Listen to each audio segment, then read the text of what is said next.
Hi, I'm Shelly Eden. And I'm Sandy Huber.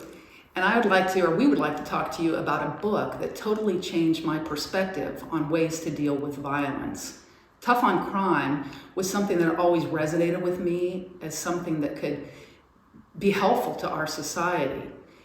I knew recidivism rates were high, but I bought into the narrative that longer sentences and more incarceration could fix all that. Even legislation created in memory of victims of violence often advocated for that. It all sounded reasonable and it all made sense to me.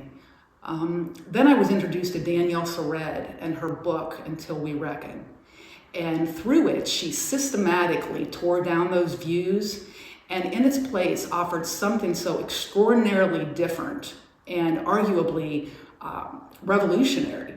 She offered restorative justice for violent crimes. And restorative violence is different in that rather than taking people who commit crimes or commit violence and locking them away and keeping them separate from the people that they've hurt, victims and the people that commit harm sit down together in face-to-face conversations and dialogue. The people that commit crime hear how what they have done has harmed others.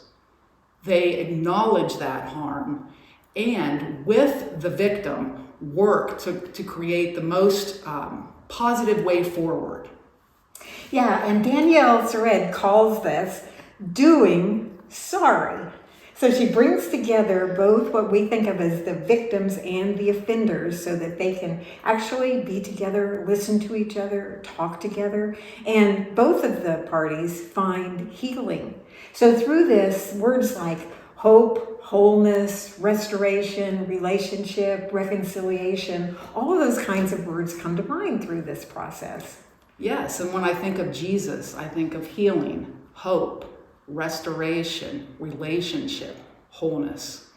Yeah, so we hope that you will join us for a 4-week study of just 3 chapters in Danielle Sered's book, Until We Reckon. We think that together we're all going to gain a different understanding of mass incarceration, its relationship to systemic racism, and who the victims really are when we talk about what we typically think of as victims and perpetrators, and how they can come together for restorative justice. During this time, we'll also hear some real-life stories of people who have experienced this. Yes, we hope you'll join us, and if you're like me, you might just have your eyes open to a whole new way of seeing things.